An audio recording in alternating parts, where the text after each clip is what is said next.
Hello, good afternoon. Thank you for watching UBC television. My name is Wadilo Mark Arnold, bringing you the lunchtime news this 30th day of December 2019. In our top story today, the Uganda police has issued guidelines to regulate all events organized to mark the new year 2020.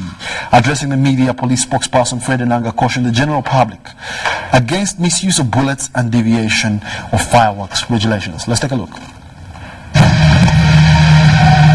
It is Asia known today that thousands of people converge at different places to end the year and usher in a new one. Key among the activities to celebrate these 2 years is the display of fireworks, tire burning, and overnight prayers, among others. However, some activities require regulations, while others are considered tradition and unfit to the general population. That burning of tires is prohibited, firing of bullets as part of celebrations is totally prohibited.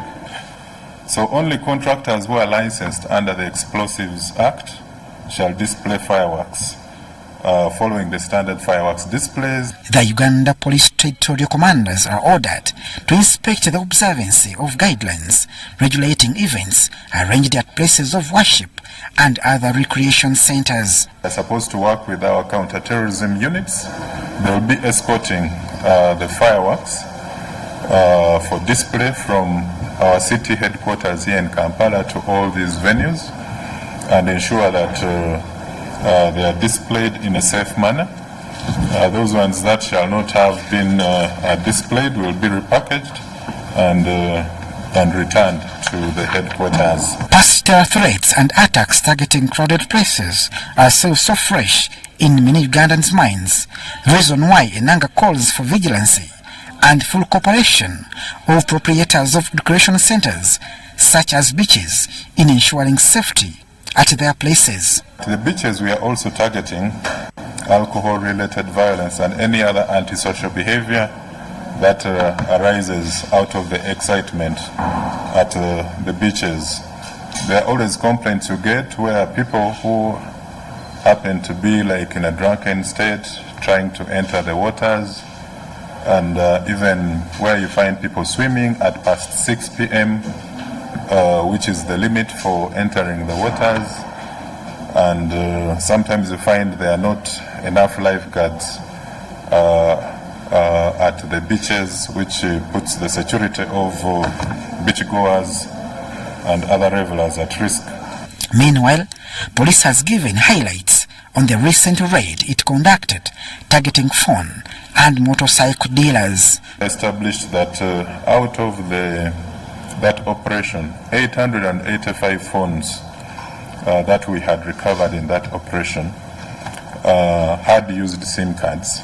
An additional 748 phones had invalid IMEI. All those that had this invalid IMEI, that means that these are phones that are illegal and not authorized for use in our country, Uganda.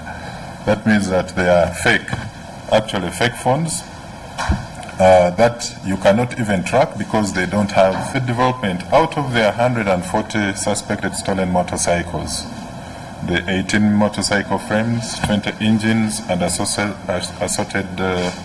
spare parts that we recovered.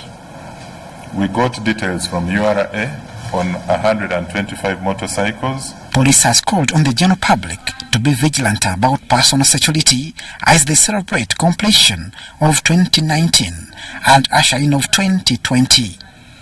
Abdul Nasser Luwama and Lydia Chomukama for UBC News.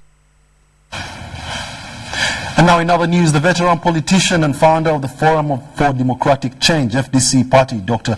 Chizo Besigye, says that there are ongoing talks among opposition parties to have a single candidature to contest against incumbent President Yoweri Kaguta Museveni in 2021 general elections. Now he believes that a single candidate will curb on the possible election rig and increase opposition's chances of winning. Dr. Besigye revealed this during his end-of-year address at his residence in Kasangati, a Kampala suburb. Philippa Guta reports. What many analysts have pointed out as one of the weaknesses of opposition parties might this time around be given a trial if the plan to have a single opposition candidate against incumbent President Yoweri Museveni is anything to go by as Uganda heads to the polls next year. The activists for change on how to manage candidates in the next elections.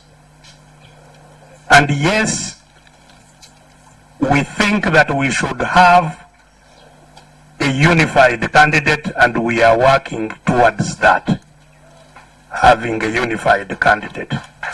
During a press conference at his residence, Dr. Besigye called for a united opposition and blamed divisions among opposition parties on some wrong elements with no political focus and ambition. And that's why this push I'm talking about must be a push of all of us, whether you are people government, people power, DP, CP. We want to galvanize, to be able to work all of us together to make sure that we all achieve our rights.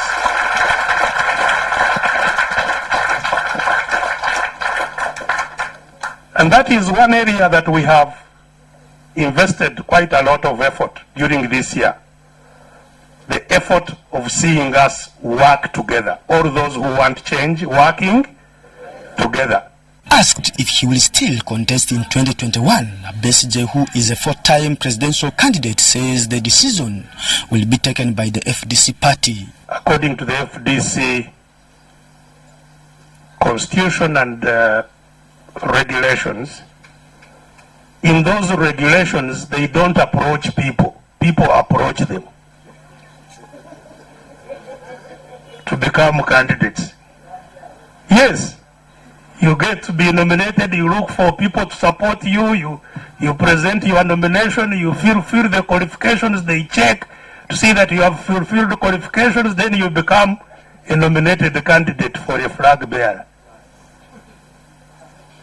So I don't expect that any people will be approaching me.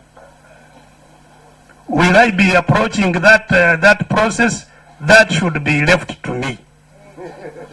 While commenting on the outlook of 2019, he described it as a gloomy year characterized by murders and recent disasters where many lost their lives. He, however, commended the courts of law on landmark rulings, including that of throwing out 6 MPs based on non-existing constituencies.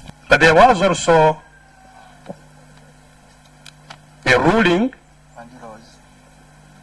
which pointed out that 6 elections had been held when they should not have been held. That there were no constituencies in which to compete. And yet the Electoral Commission of Uganda organized the elections, spent billions of taxpayers' money to organize elections in non-existent constituencies. Besigye and FDC, who declared this year as the year of action, says the party has performed to the expectations, like building the party structures up to the village level, thereby giving them hope for next year's elections. So we now have a thorough system of communication through our networks from the national to the village across the country. In some places still being completed, but in many other places it has already been achieved. Having got these structures, we moved around the whole country to test whether they were actually there. It's one thing to say I have structures, it's another thing to realize that they are there and effective. And I can tell you that we have been to every single region this year, every single region of Uganda, testing our structures. For UBC TV News, I am Philip Aguta. Authorities in Masindi district, northwestern Uganda, have expressed worry over what may become one of the schools that were recently affected by heavy rains. Now, one such school is Bulima Church of Uganda Primary School, whose 7-classroom block roof was blown off by heavy storms in October 2019. Now, the Deputy District Education Officer of Masindi, Adolf Kato, says that the district is financially constrained to make any interventions.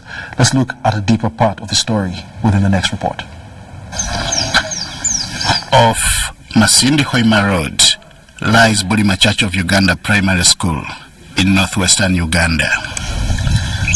The messages are welcoming and educative, but like the adage goes, the devil is in the detail.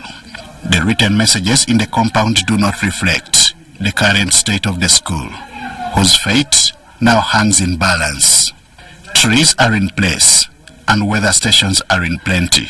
But none of these could stop the storm that nearly rendered this school worthless.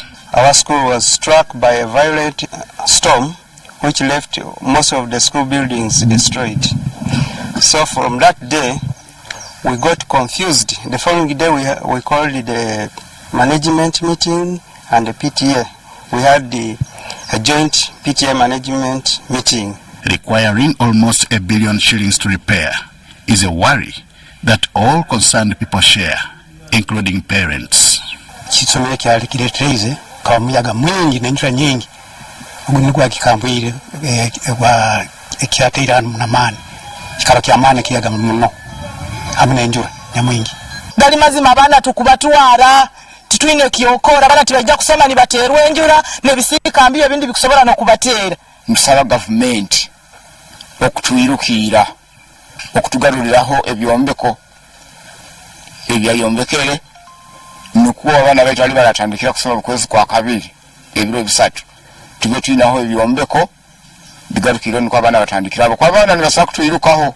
27th October 2019 was the day when roofs of 7 classroom blocks were blown off, leading to congestion of pupils. And it happened during the time of PLOE. We had to shift our pupils to other rooms, other nearby places to make sure that they sit for their exams. It is very unfortunate, and as a district, at the moment we don't have that money of disaster preparedness because the budget is based at the office of the Prime Minister, where there is a Minister of Disaster Preparedness. Unfortunately, this happened at a time the district had drafted and submitted its budget proposals with no room for addition of emergencies. This is the reason why the already financially constrained district officials want government to intervene as the day for schools' first-term reporting draws nearer.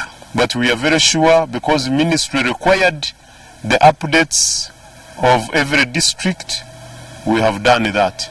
So we are very optimistic that we shall have assistance from the ministry. You will agree with me, if there is no action taken, we have around 1,000 plus children, and next time you are going to come here and you file the enrollment below even 1,000, far below 1,000, because many of them have started running out, others don't want to come to school. Why? Because when they come to the classes, they are showered by rain. Other schools affected by the disaster in the district are Kibibira and Kabango primary schools. For Bulima, about 634 million shillings is required to reconstruct the school buildings. Henry Okurut, UBC. In our news, Buganda Kingdom is one of the oldest kingdoms in Uganda, believed to have started in the 12th century.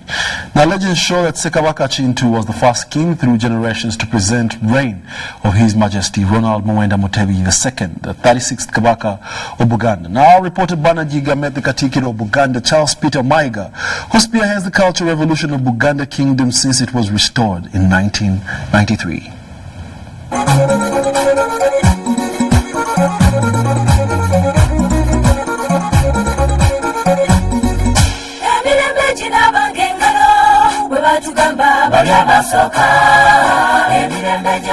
July 31st, 1993, Buganda Kingdom was restored.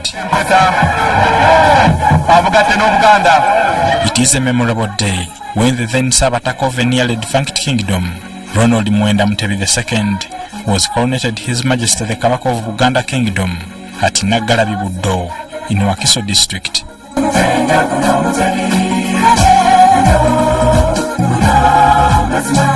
This follows the return of kingdoms ever since the Republican Constitution abolished monarchies in 1966.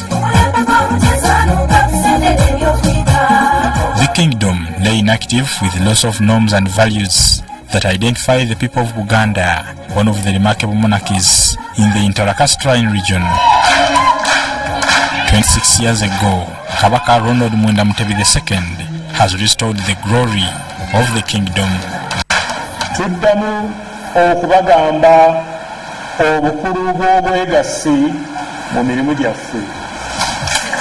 This is the beauty, strength and significance of the monarchy that upholds territorial integrity, systems, structures, norms and values of the people of Buganda. Ssaabasajja Kabaka ondabiranga ddala.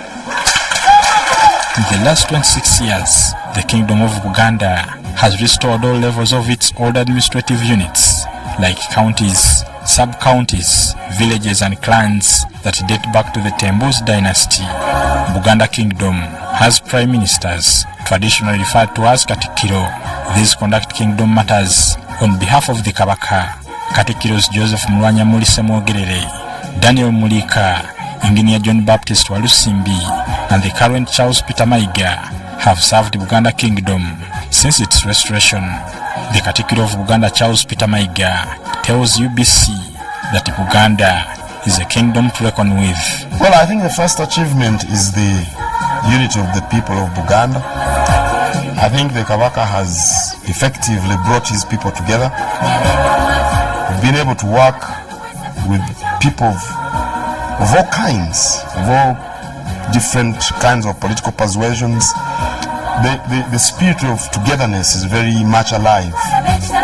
If I was asked, I would say the last 26 years with the kingdom in existence have brought more joy, especially to the people who believe in heritage. The kingdom has projects like schools, health centers, media houses and a telecom company to serve its people. Overall, the kingdom has given hope to the people in Buganda. We've got good working relations with the rest of Ugandans, which I think is very important, as Uganda is one country. The kingdom has Kabaka's Education Fund, which provides bursaries for education ambitions for both young and old.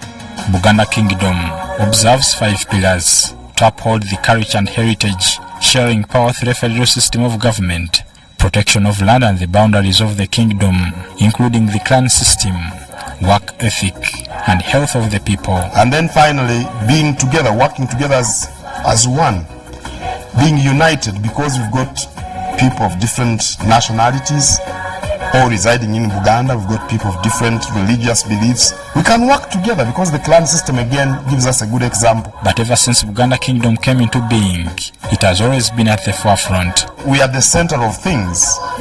Of course, Kampala, the capital city of Uganda, is within the Kingdom of Buganda. So what Buganda talks about gets heard everywhere.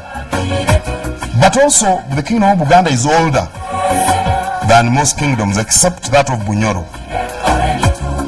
But we've learned a lot from history. We've learned, I think, to work together. We've learned to organize ourselves. We've learned to plan. And we've learned to be tenacious. We go after our goals relentlessly. We don't give up. I think all this put together can help us seem to shine. But I don't really think we are different from any other people, because the challenges we face, like poverty, do exist in Buganda as they exist in Bunyoro or Toro or anywhere else. Talking development, prosperity and fighting poverty, the Kabaka continues to encourage his subjects to take agriculture seriously, especially through growing coffee. Nothing gives somebody in the countryside a steadier income than coffee. And most of the development we witness in Uganda was realized because of coffee. So if you want to fight poverty, where 70% of the people in Buganda are in the countryside, I think we encourage them to grow coffee. That's why the Kabaka repeatedly advises us to go out and encourage people to grow coffee and form cooperative societies so that they give logistical support to the farmers, because when they come together they become more strong. N'okwongera okulima emmwanyi awamu n'ebirime ebirala ebyettunzi. The Kabaka has dedicated efforts to the youth, encouraging them to work and get out of poverty. People had abandoned coffee for quick earnings from menial jobs at building sites, border business, these small jobs in towns. I want the youth in Buganda and Uganda in general to be forward-looking. Border business can give you money today, but it can't give you steady income if you compared it to a coffee farm. 1 acre of coffee well taken care of can give you between 800,000 to $1 million shillings a month on average, and that is for a very long time. So I think if you are going to ride a border, when you make some small saving and you've got a small piece of land, go and plant coffee. This struggle is to have a healthy people, especially for the young people, because if you're young, you still have the energy, but also because you've got many more years ahead of you. And what you achieve, what you work for and realize when you're young is your granary when you're old. It's your store.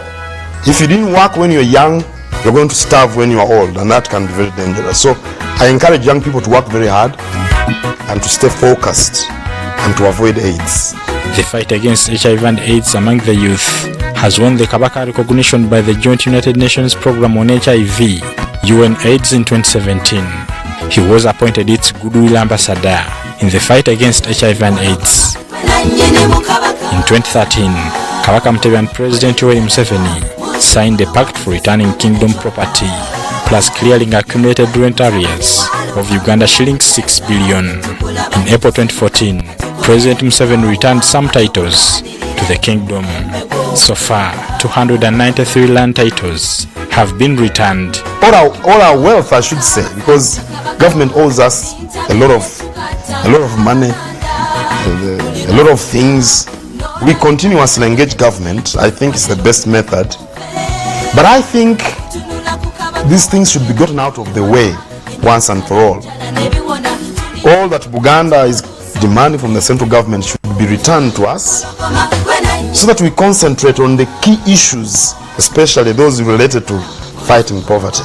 That is what is key for us in the kingdom, for the government. But we continue to engage them, and fortunately, the kingdom is here eternally. So we shall get them whenever we get them. However, Buganda Kingdom still demands the return of markets, some landmark buildings, the 9,000 square miles of land, and chiefs' properties. Bernard Higa, UBC TV, in Kampala.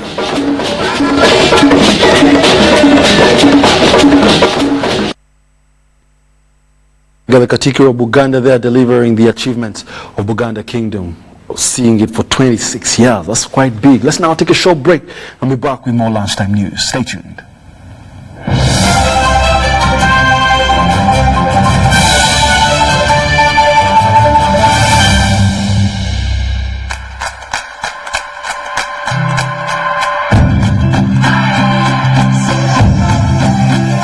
Good morning, Uganda. Today is a great day to make someone's day. A wonderful day to rewrite the future.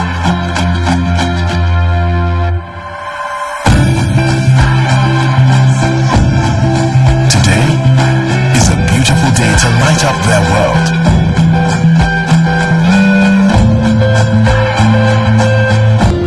Or maybe even the perfect day to say, "You're my world."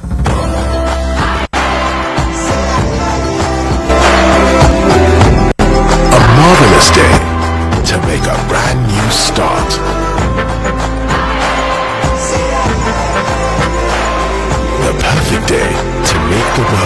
smaller.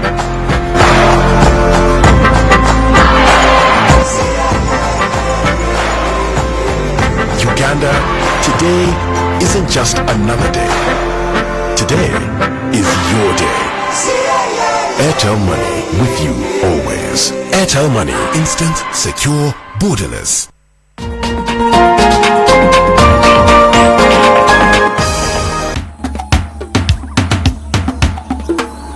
We're coming to you live from Butekanga in Kamuli district. In the sub-county where I come from, where my leadership is being practiced, money is really a big problem that is hindering women to join leadership. And in case you didn't know, Fasi Fasi is a show intended to make way for women in the leadership sphere. How can we create a space where someone who does not have 20 million shillings but has the ideas can become a leader in our community? Did you know that the journey to becoming a politician is very costly, especially for women in rural areas like Kamuli, where the main source of income is subsistence farming? Going by numbers, money seems to be a critical factor in joining the political race. And ladies and gentlemen, without further ado, let's make way and make some noise.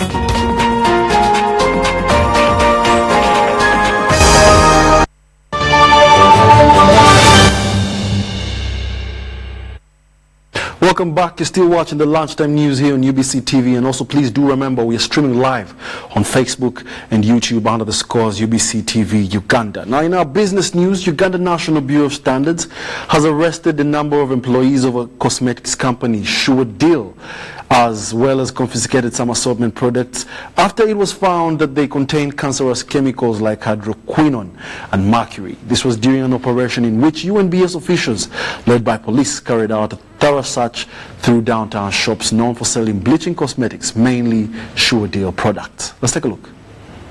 In 2016, Uganda National Bureau of Standards banned production, importation and sale of all bleaching cosmetic products that contain hydroquinone and mercury for their cancerous nature. Despite this move, products containing these dangerous chemicals continue to flood the market, with Sure Deal cited as a leading distributor. During the Monday operation by UNBS officials in company of police, a number of Sure Deal employees were arrested as well as some products confiscated. First, police together with UNBS officials engaged in running battles with Sure Deal employees at their Senana supermarket-based outlet as they tried to escape arrest. This allegedly hid keys to some stores, especially where the actual mixing is done. And this is aluminium. It can open. It's aluminium. Even this is plywood. Victoria Namutebi, UNBS's public relations officer, justifies the operation saying Sure Deal products were found containing cancerous chemicals like hydroquinone. So an unsuspecting client will use the product not knowing that they're using a harmful ingredient of hydroquinone, which is within the Vaseline. At the Ham Shopping Center-based Sure Deal outlet, the marketing manager, Karo Namuju, together with some employees, were arrested.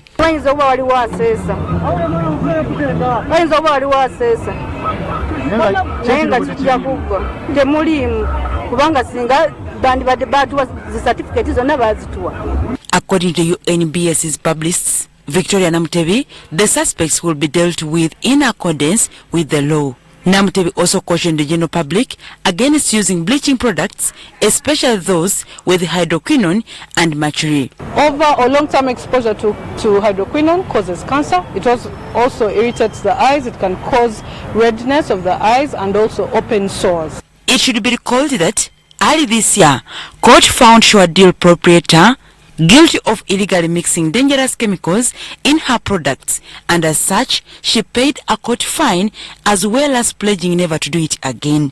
But as the saying goes, old habits die hard. Dokas Kimono, UBC TV News.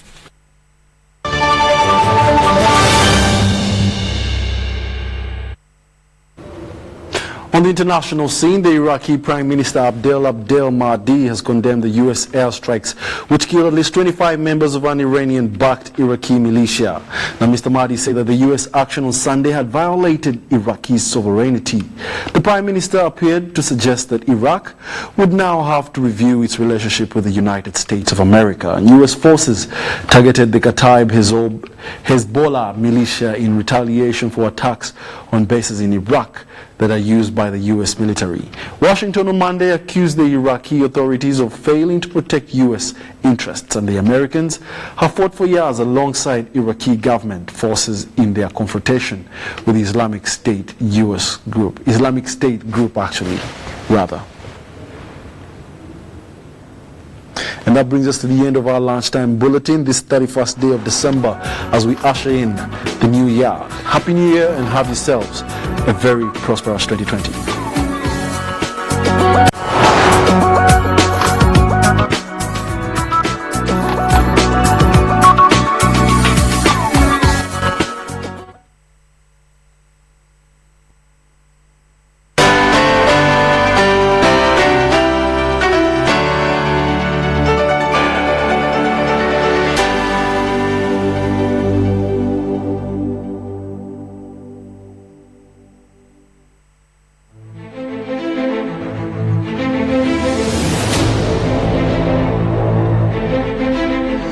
Our theme for 2020 is remarkable, exceptional turnarounds. And there is going to be a turnaround.